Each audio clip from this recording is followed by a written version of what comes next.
Let us look at the next question from the theme of President. This question is also from 2023.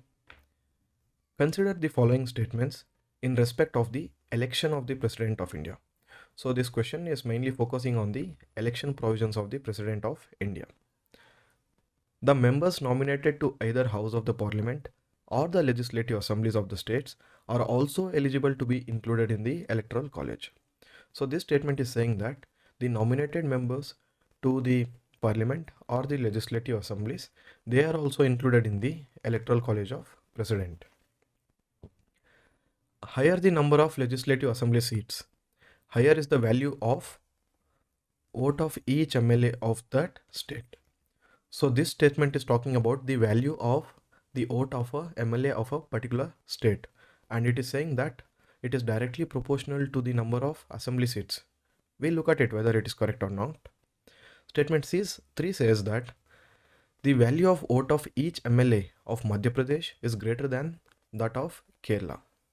So here the statement is comparing the value of vote of MLAs from Madhya Pradesh and the value of vote of MPs of MLAs of Kerala and comparing and saying that it is greater. Statement 4 says the value of vote of each MLA of Puducherry is higher than the Arunachal Pradesh because the ratio of total population to the total number of elective seats in Puducherry is greater. So basically here in this question, the focus area is the Electoral College and the value of vote of MLAs and the comparison between two states.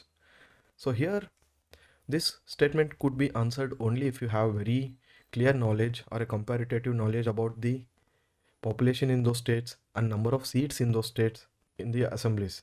So unless you are very clear, you can choose to skip these type of questions and do not take too much risk and blindly take a blind guess, because this is factual in nature. So let us look at the solution. Now for the statement number 1, which was talking about the Electoral College. Now let us recall the people who are included in the Electoral College of President, that is, who can vote for a president in the presidential election. It includes only the elected members. So the elected members of the Lok Sabha, the elected members of the Rajya Sabha, the elected members of the state legislative assemblies, and the elected members of the assemblies of the UTs. So that includes Delhi, Puducherry, and whenever the assembly of Jammu Kashmir comes into force for the next presidential election, that will also be included. And who are all the members who are not eligible for voting for the president's election?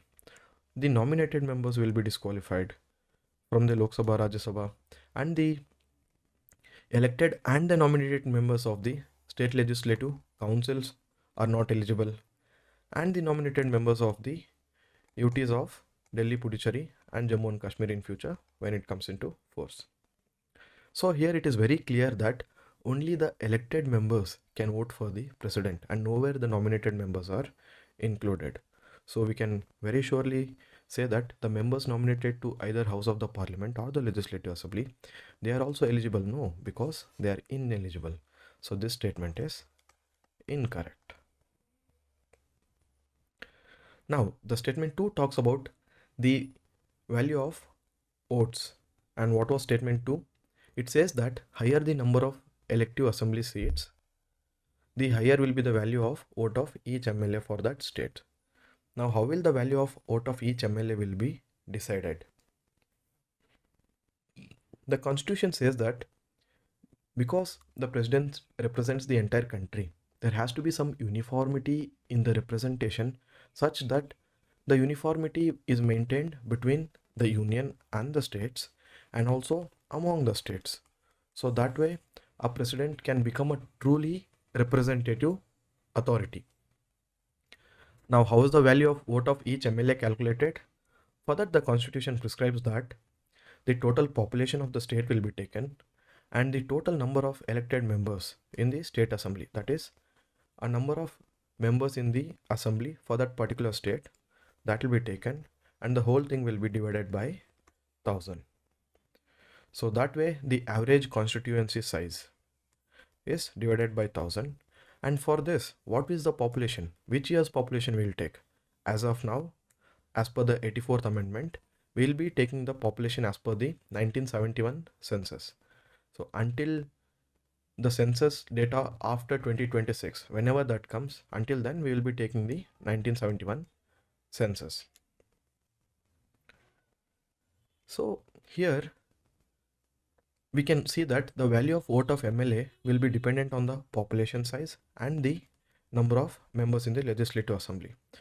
So it's not necessary that always that the more population, it will be the value of the vote will be higher. A state with lesser population and lesser number of elected members, or the state with slightly more population than this but the same number of elected members, will have a higher value vote. So that is why we cannot directly proportionately say that the higher population will always have higher value of vote.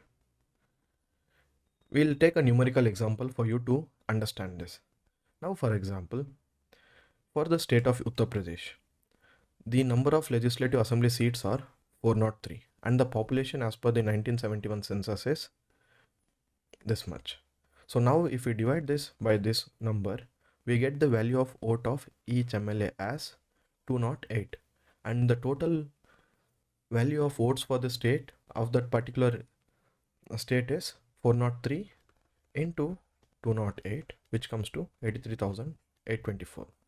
Now you can observe here, so just because a state has higher population doesn't mean the value of vote of each MLA will be higher, because it will also be dependent on the number of legislative assembly seats.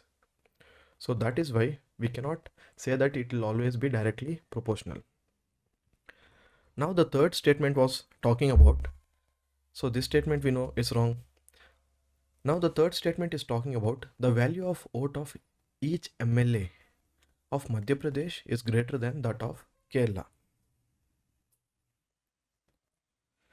So if you look at here we have the value of vote of each MLA of Madhya Pradesh, and here we have the value of vote of each MLA of Kerala.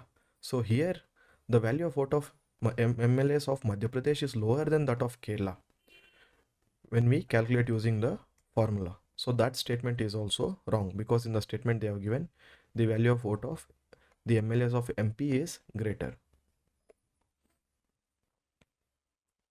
So statement number 3 is also incorrect. So finally, statement number 4. The value of vote of the MLA of Puducherry is higher than that of Arunachal Pradesh. So if you see here, the value of vote of MLA of Puducherry is definitely higher than Arunachal Pradesh. That is why statement number 4 is correct.